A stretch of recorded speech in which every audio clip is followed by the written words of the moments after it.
Hello everyone, Drad here. So yesterday I made a video where I cooked some chicken and plantain stew, and a lot of people asked me to go ahead and do more of this, so I went ahead and decided that that's what we're going to do. Today's Labor Day, we're going to make some good food, and so let's take a look at what that looks like. Today we're actually going to cook some meat and potatoes. It's Labor Day, normally we'd grill out, but I'm going to go ahead and cook a combination of baked/fried potatoes with a sour cream chive sauce that'll go over them, and then I'm going to cook a couple of T-bones and a New York strip, because that's just what I had on hand in the freezer. I'm going to go ahead and do some little steamer bag of broccoli, so I have another side that isn't just starchy potatoes, because they're probably not going to be all that good for me, so might as well have some greenery. And I'm going to actually cook the steaks using this Sous Vide machine. Wolfen and my wife put together for a gift for me a little while back, although it seems like that gift was more intended for their benefit than mine, but give me something to cook with. I'm going to go ahead and use the sous vide to bring them mostly to temp, and then I'm going to put them in the skillet and reverse sear them so that we can finalize that temperature and get a little brown crust on the outside before all things are said and done. A little butter sauce. So let's go ahead and get started. Alright, first things first, I'm going to start with prepping the potatoes. They're going to take a little bit of time to do. Usually cook them in the oven for about an hour, which I'm going to go ahead and preheat now. Preheat it to 450. So we want this roaring hot. So we are bake/frying these. And so the way that would actually come about is we fry them, so I'm going to need a lot of fat. So the way that I'm going to actually cook them is I'm going to cover the actual pan itself pretty deep in fat. I'm going to cut the potatoes in half and do the cut side down in the fat so that the bottom basically fries and the tops and the insides basically bake. That way we get a nice crispy brown layer on the bottom and nice fluffy potatoes on the inside. So the fat of choice, I got a whole stick of butter. Go ahead and open this bad boy up. And then, as any good cook should do, I have saved some bacon grease in a jar in my refrigerator. I want to put a little of that in there as well.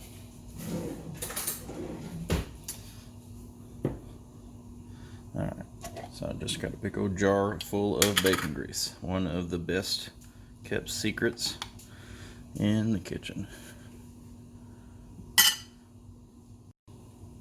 Alright, kind of looking at it, I just put one big heaping serving tablespoon in here, which is probably measurement wise a third of a cup or something. I think with this full size pan I'm going to need a little more than that, so I'm just going to add a little more to it.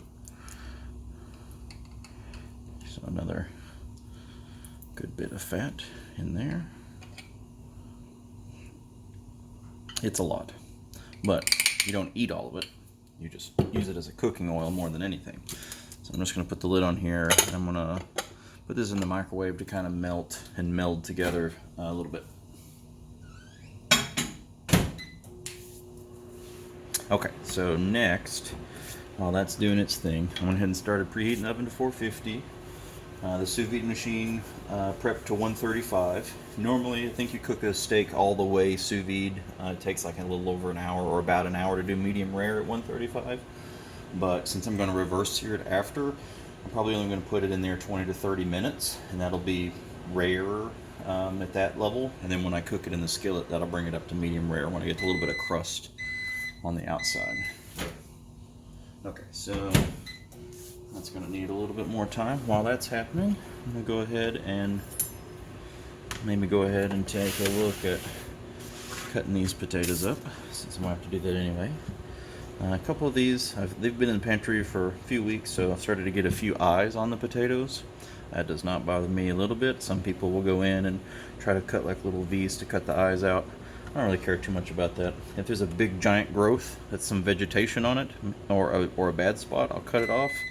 But I am not afraid of peel. I'm not afraid of a little bit of the eye either, to be honest. So I'm just going to cut these in roughly half. It's better to get closer to half than not, just for the sake of making sure they cook all the way through equally. So this one may be just big enough that it looks more like a stem than anything else. So let's go ahead and get that guy out of there.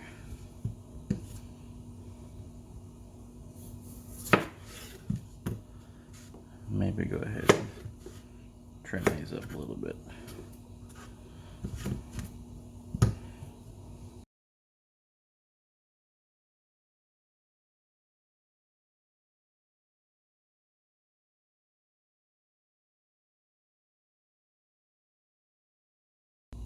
Okay, so that's all melted with that butter there. So I'm going to move this over just a bit.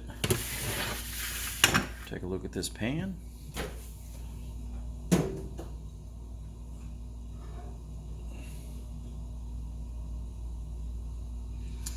And then all this butter spread out across the bottom. There's a little bit of brown bits probably from bottom of the pan from cooking the bacon itself. Those are probably really delicious, but I'm not going to put all of them in there. We're going to get rid of this chunk. And then kind of spread this around. See how much covers the bottom. Oh yeah, that looks mighty unhealthy, which is exactly what's going to make it taste damn good. So what I like to do is, rather than just sit these straight cut side down first, I like to roll the back sides in the oil and the fat. That way, that when I can put some seasoning on it, on the back, it'll stick.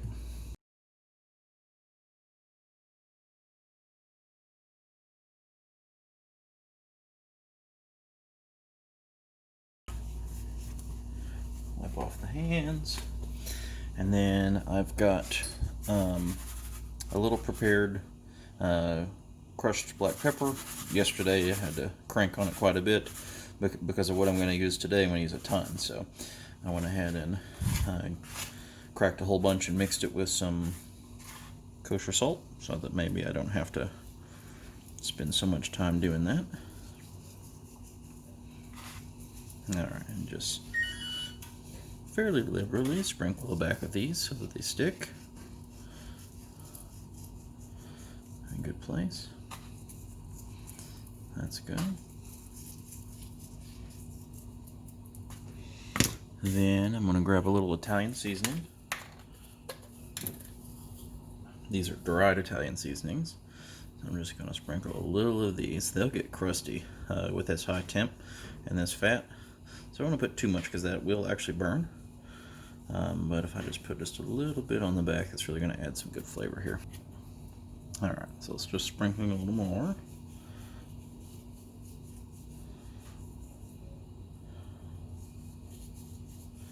So again, just a little of the dried herbs. I don't want them to burn.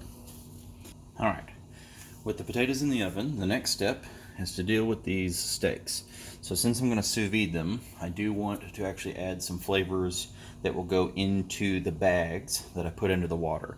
So I really like a little bit of rosemary and thyme and garlic, and then a little butter so that they continue to stew in its own fats as well as the butter. Adds quite a bit of flavor. So I'm going to go ahead and usually I do about 2 tablespoons of butter per steak. So I'm going to grab 6 tablespoons out of the fridge. What I like to do is take a bunch of sticks. They've got the little pre-marked lines for how much a tablespoon is, and I'll take 2 or 3 sticks at a time, and then I'll go ahead and cut them where those lines are so that I can, at any time I want to have some reasonably measured amount of butter, I've just got a little Tupperware in the fridge with these pre-cut 1 tablespoon bits. Alright, so I'm going to melt this first, and I'm going to mix in some seasoning to go with it. So again, back in the microwave. While that's going on, let's open up these bad boys. I don't know what they look like. These I got out as a freezer pack from my butcher.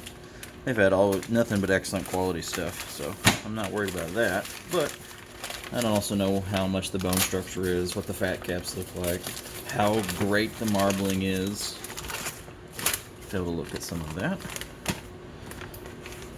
Oh wow, yeah, that's some pretty good stuff there, actually. Yeah, that marbling looks great. Fat cap on the bottom, that's a good bit there. That's a pretty decent T-bone.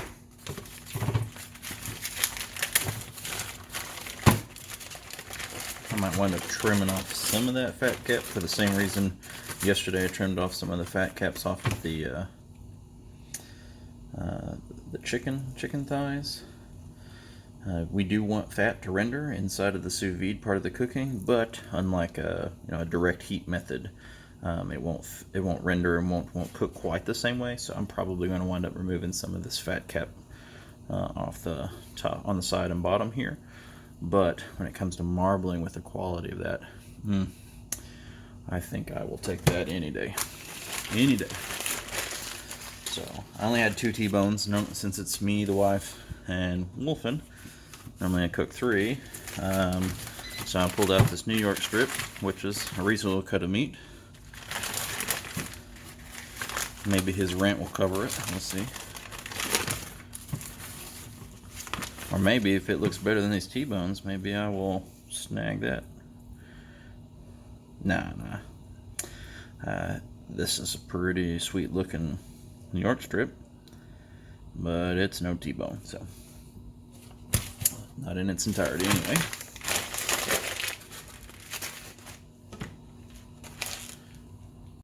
Okay, so what I want to do first is I want to liberally season these with my salt and pepper mixture. These aren't crazy thick steaks, but they are reasonably enough thick that I can be pretty liberal with my actual application of the salt. But I think I'm going to do what I said. I'm going to go ahead and trim maybe some of this up a little bit first.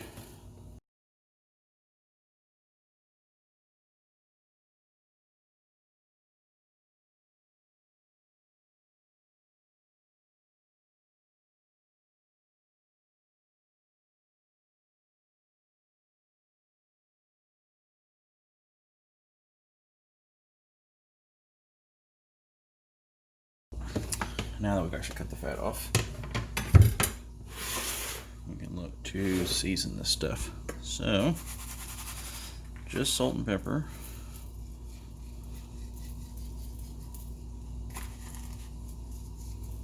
Like I said, liberal seasoning is totally fine here. The steak is definitely thick enough that it can take all this amount of salt and seasoning.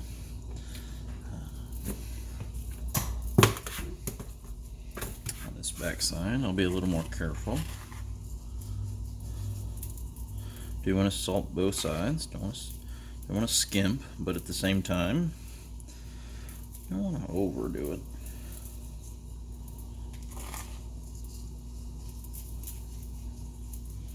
Yeah, those boys look great.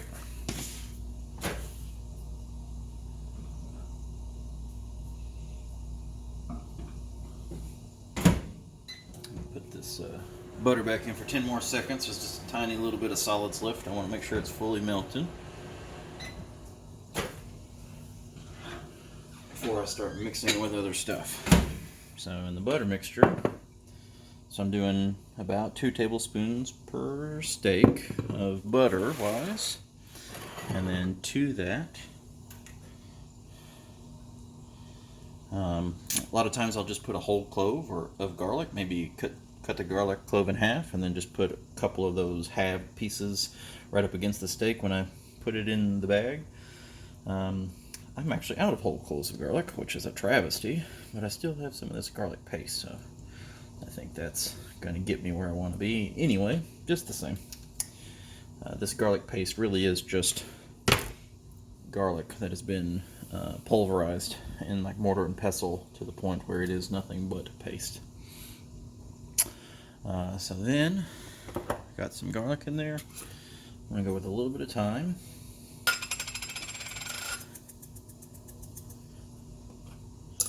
A Just a little bit. I actually like to go heavier with the rosemary. I wish I had some fresh sprigs of rosemary right now. I don't have any fresh herbs going. And that's another travesty, but you know, what do you do? Work with what you got. Everything doesn't have to be super fancy to be good.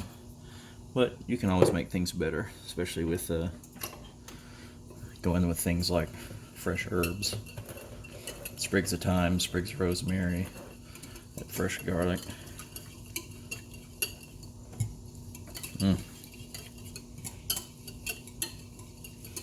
It's kind of mixy mix. I think that's going to be all right. I'll go ahead. A couple of these T-bones are big enough, I think, that I want to add just a little bit more fat. So just a couple of tablespoons of extra virgin olive oil.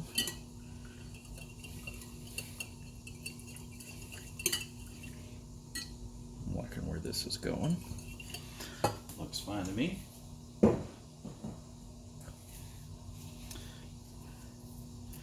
Alright, you can start to hear the potatoes now. I don't know if you can hear it from here, so I'm going to go ahead and move my phone a little closer just so that you can maybe hear what's going on in here. Don't want to fog up the camera, but ooh, you do that for 40 minutes, that's dangerous. That is dangerous. Alright, the next kind of step, I'm going to take one of these Ziploc bags. It's just a gallon-sized freezer bag. You could go fancy. I know that you're supposed to, or it's recommended to use a vacuum sealer with those vacuum sealed bags. That's expensive. I don't have one of those. I don't really need one of those. I haven't really seen the necessity to, at least for the sous vide applications, to go that far. There's probably some actual benefit to vacuum sealing before freezing leftovers and some stuff like that, but around here leftovers just go in the fridge and they don't make it that long. So I think I'll take that as a compliment rather than buy another piece of machinery. Alright, so I got get this out of my way here. I've got the bags filled with the steaks, and then I have to go through the operation of pouring some of this in here with the steaks and see how much I'm going to spill along the way. So, a little here.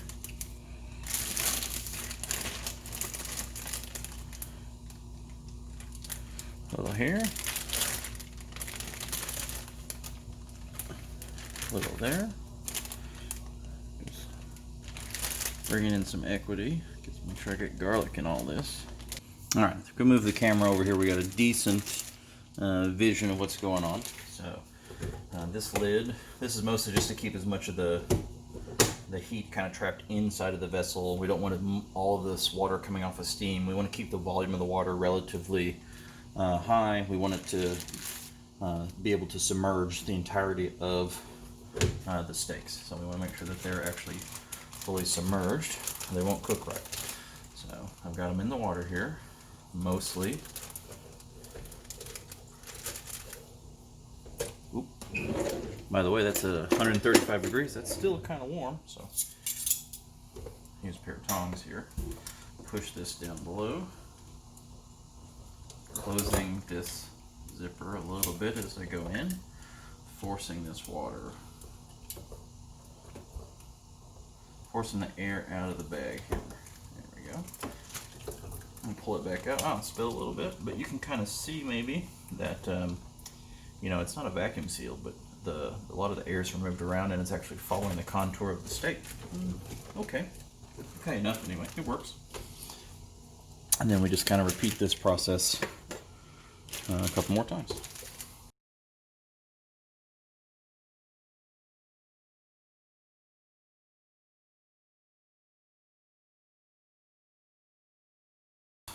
Okay.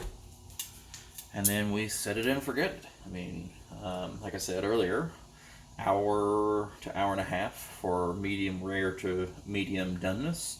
But we're not going to go that far. We're only going to go rare, so maybe 30 minutes which should coincide with about the time that we should be checking on the potatoes, because about 10 minutes have gone by. So I'm going to pause it here, and I'll come back in a minute. Okay, so I'm going to go ahead and cut up a couple of onions.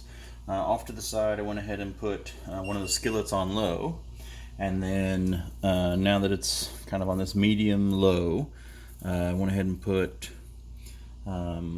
big heaping tablespoon of the bacon fat mixture that's been in that jar, and then I went ahead and put a regular tablespoon of butter in there with it. So they're melting right now, and while they're melting, I'm going to go ahead and cut up these couple of onions real quick. So, like I'd said last time, my method for dicing up onions is different than any kind of like traditional cooking technique you may see, but it's what I've been doing for years. This one's got a little darkness to the onion. Should be okay. We won't get, yeah, that's okay. Okay, so we're just gonna go ahead and chop these up pretty quick, and then we'll move on to the next step.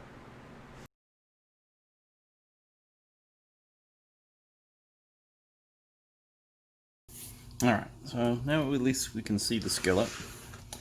I can hear that butter and bacon grease crackling just a little bit, so I know it's at least a temp. So let's throw it in here and see how much sizzle we get.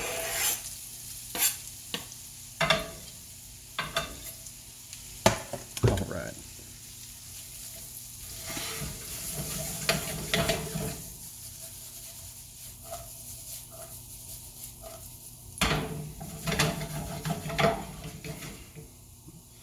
So these, we're going to sweat a long time. Unlike just grilling onions or whatever, I want these to get not just translucent, I actually want them to brown a little bit. So to get the sweating process started, a little salt and pepper from my mixture from earlier. And because I can, I guess there's really no other reason. Because I can, I'll make a little well here in the middle. Put some more of this garlic paste. Because if you can't tell by now, gotta love this stuff. Garlic is the best. Okay, while that's doing its thing, getting nice and slowly sweating, browning some of the garlic, starting eventually to brown the onions, let's go ahead and just whip up a little something to go on top of the potatoes. So sour cream, so I'm just going to add some sour cream to a bowl here. This is about a cup.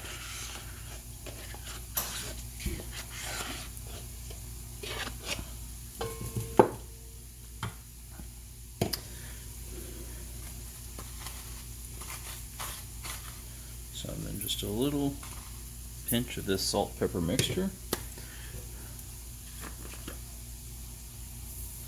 Then a good bit of these dried chives. Okay.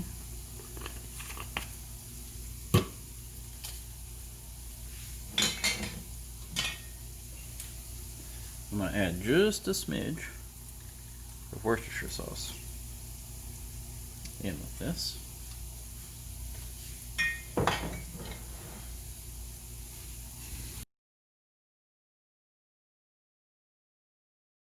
I should be good on the salt side, so maybe go ahead and crack some more pepper in here. Honestly, love the heck out of garlic and black pepper. I'm going to be adding those onions once they get down to nothing. They'll reduce quite a bit in volume. So the garlic, the onions. Alright, so I want to cheat a little bit. I want to go ahead and have a look inside of the oven, see how things are going. So give me a second here. So I want you to see, but I also don't want to burn myself. So let's get this pulled out a little bit. It's still safe. Okay, safe. And then as I can kind of look underneath, I can see the browning already going. So we just kind of hit the 40-minute timer of them being in here at 450. There's a little bit of browning. That's delicious, but I want to go darker. So I'm going to turn the heat down by 25 degrees to 425. And then I'm going to put them in for another 15 minutes and see how that goes. I'll put this back.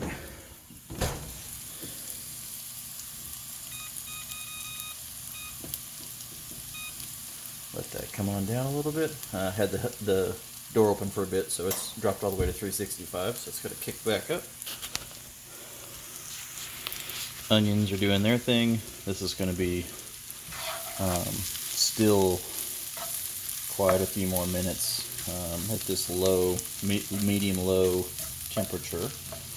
Another few minutes, and I'm going to go ahead and pull these up in temp, add a little liquid, cover them until they brown. Alright, we have had our couple of minutes. I can see a little color on the onions now, but we're nowhere near where we need to be. So I'm going to take some of the beef broth from yesterday.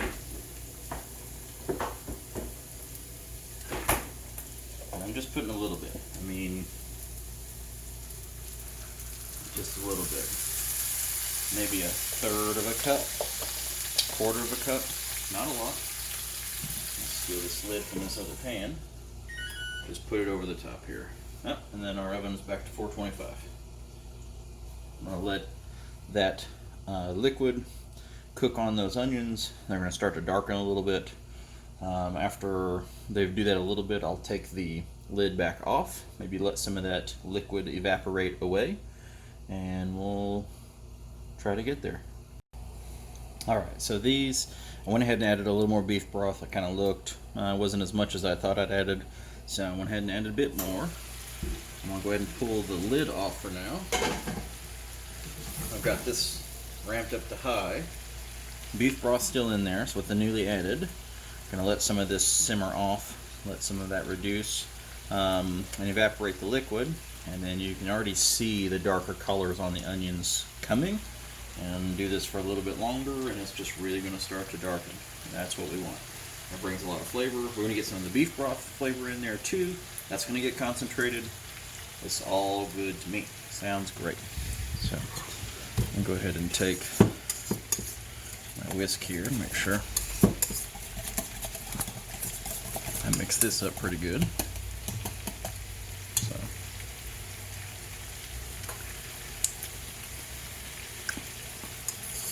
a little taste. That's pretty good actually. I think I'm going to go heavier on the black pepper actually, and actually add a little salt. Wasn't nearly as much as I thought, so a little salt and pepper mixture. It is important, especially when adding seasoning, that you always take a little taste. So I think I'm going to add a little more freeze-dried chives and a little more sour cream actually, to kind of get me there. And I might have to add, a little more pepper too. Let me get my other thing, sour cream.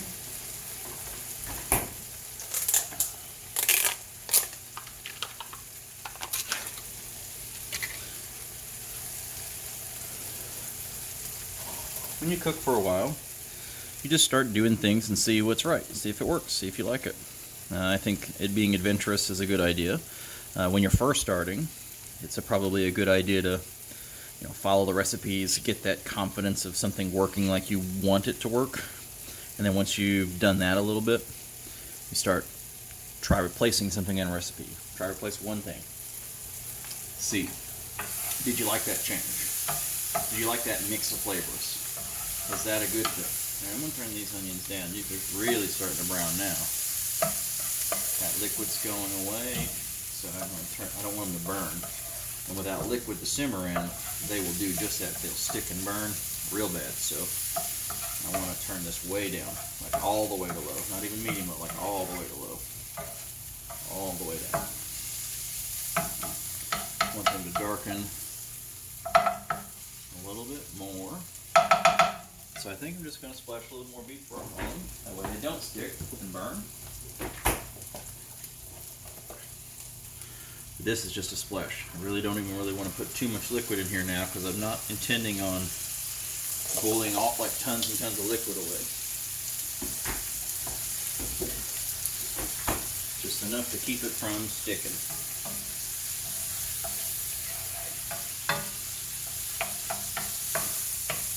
In fact, I'll go ahead and put the lid back on.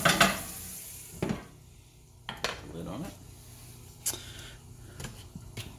Come back over here.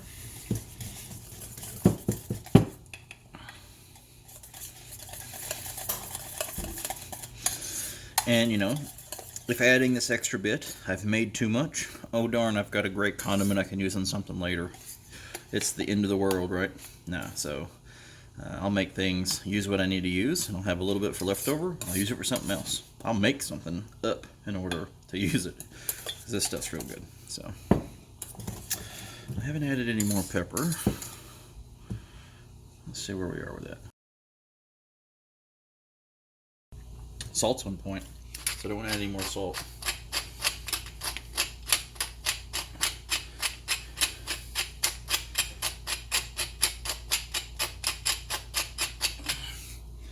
But a good bunch of cracks of this pepper will go a long way.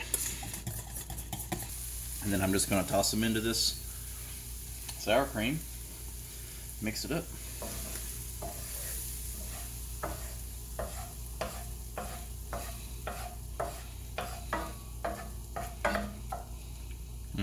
Garlicky, that garlic's definitely coming through.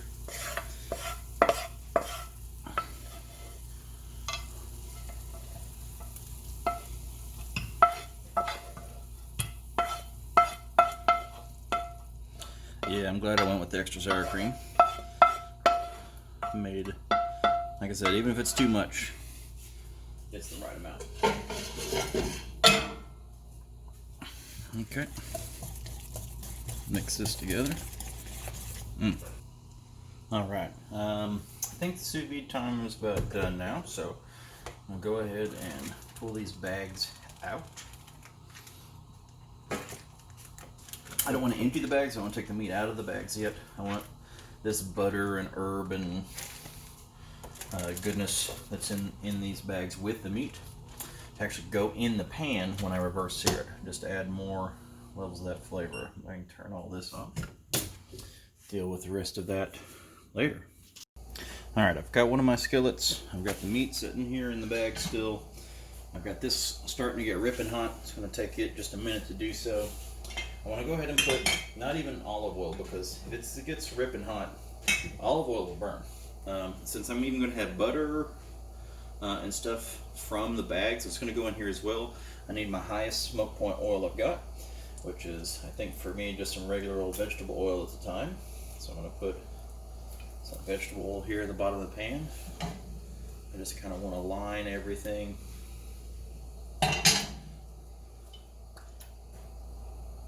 I'm not deep frying these things, but I do want a good solid layer, especially with the mixing of the other. I want that smoke point to be as high as possible. So, give this a sec. Keep coming up. Kind of tell how much heat is in the pan. I can hold it this close over the oil. Not enough is transferred. So you can do that on a grill too. You know, a grill is hot enough if you can put your hand right over it. If you can hold it there even a couple of seconds, it's not hot enough. Same thing for this pan. I want it to be very uncomfortable for me to have my hand this close to the pan. Alright, let's take a look. What's going on in here? I think size-wise, I'm gonna have to do 2 batches. The skillet's not big enough to handle everything. Alright, I can start to see the oil actually moving around. I know then that it's reaching some of its smoke point. Now it's actually, right here is pretty tough. So right here, barely comfortable. That's what I want. Could use one of those infrared thermometers to find the exact what temperature that's supposed to be. But just from experience, I kind of know that's what we're looking at. So this is actually cooked at least rare all the way through. I'll go ahead and get that on there. I'm going to turn my fan on because this is about to get crazy. Just pour this butter herb mixture over the top. Ooh, look at that sizzle. Look at that.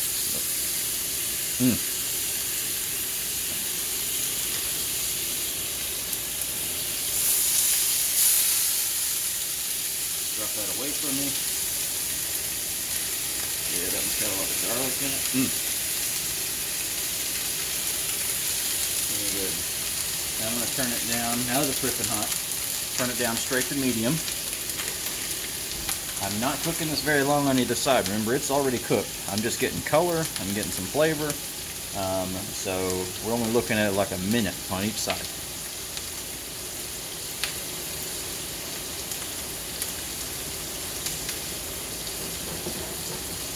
Raise the window.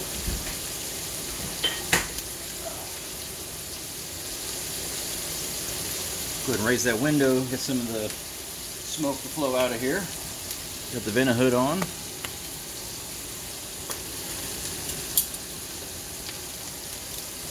Ooh. The smell is so crazy. I want to just take it off here and eat it right now. Oh my goodness.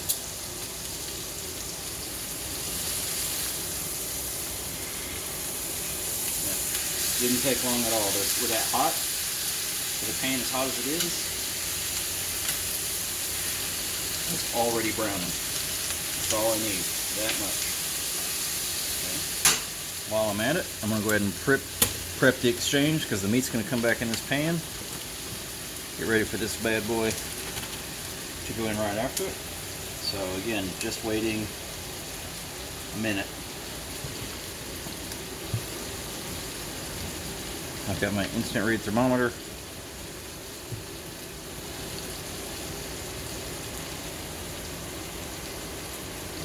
Do I get it inside? Yep. Upper 130s.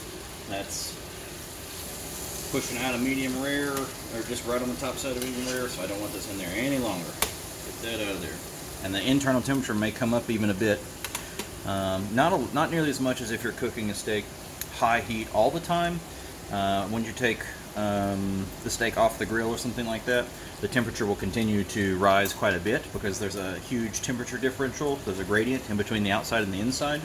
But because we sous vide it, the inside is actually closer to the outside, so the inside won't raise nearly as much. So you can take it off at 130, 135, and it won't go really above 140. So.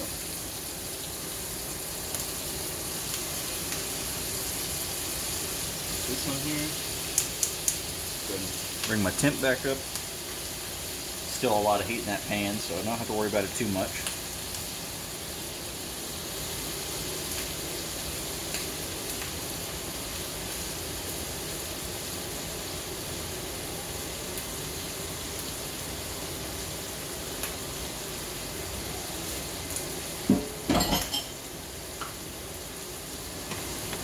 And flip. I'm going to go ahead and move this stuff around the outside around a little bit while I'm flipping, because the stuff on the outside wasn't in contact with anything but pan. It's going to burn. So, there we go. Not quite as much browning as I'd like. Maybe I didn't get the temp high enough before for the time.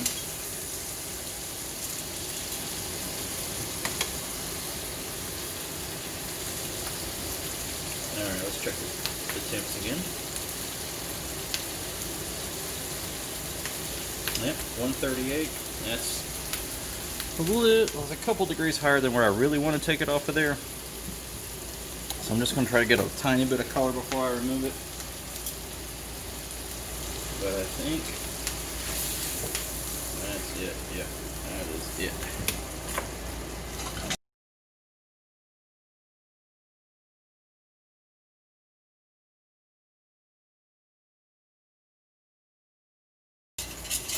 Some of this frond. I'm going to take a little red wine. Give my heat back. Deglaze the pan just a little bit.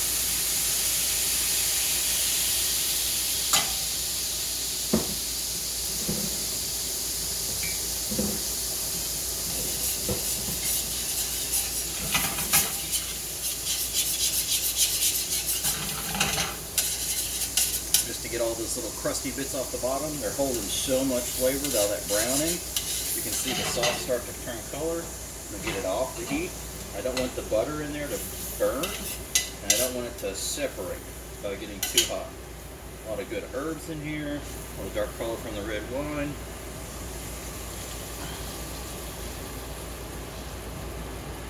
Splash of this pan sauce on each piece.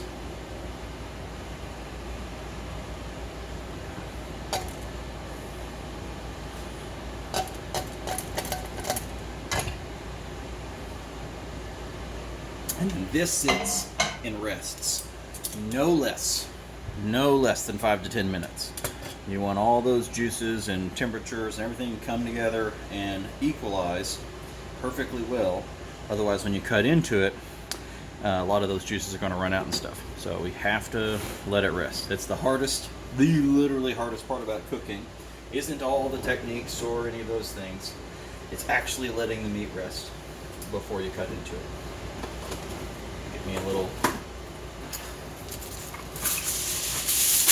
aluminum foil to set over the top of it so it can kind of braise and just mix and meld and be wonderful. And with that, I'm going to take the potatoes out of the oven. They should be crispy on the bottom, very pliable on the top, peel still on them, dark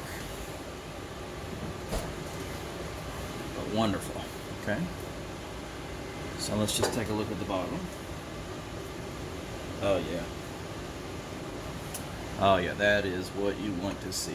Okay, I'm gonna grab something to get them out of the grease, something to put them in. Let me do that.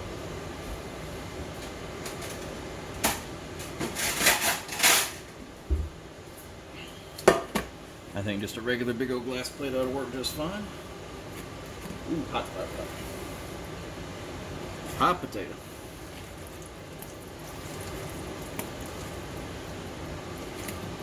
You can see some of the coloration on some of this. Ooh.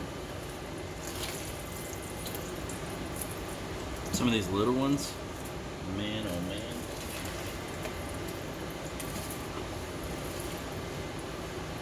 So it takes a little longer to cook, I mean time-wise, something like this, than say your typical one skillet meal or whatever. But most of it's just waiting on it.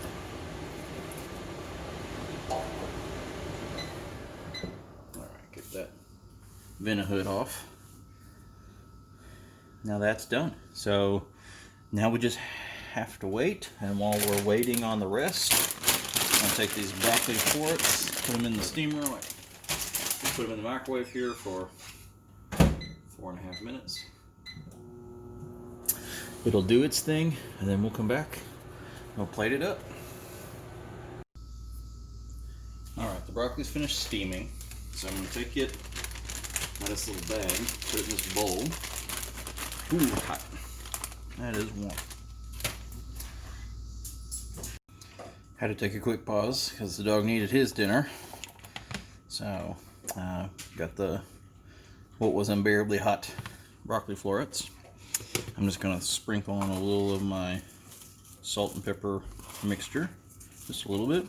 And then I bought this garlic that comes in 4 different types. So it's just granulated garlic that has 4 different herb mixtures. So I'm going to use the Italian version, Italian herbs, to mix with the broccoli here.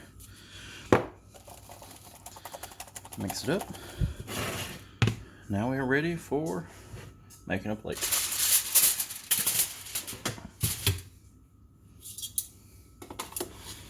So pull off this big old monster that has set and rest for the appropriate amount of time. Okay.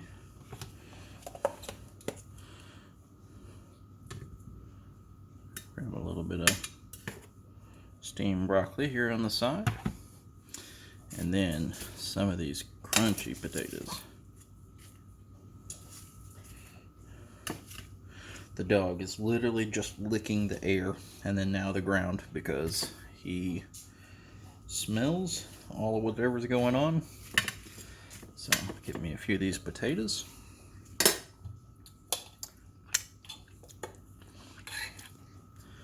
Take some of this sauce that I made with those grilled browned onions, sour cream, chives, a little salt and pepper, roasted garlic that cook with those onions, a little bit on each one.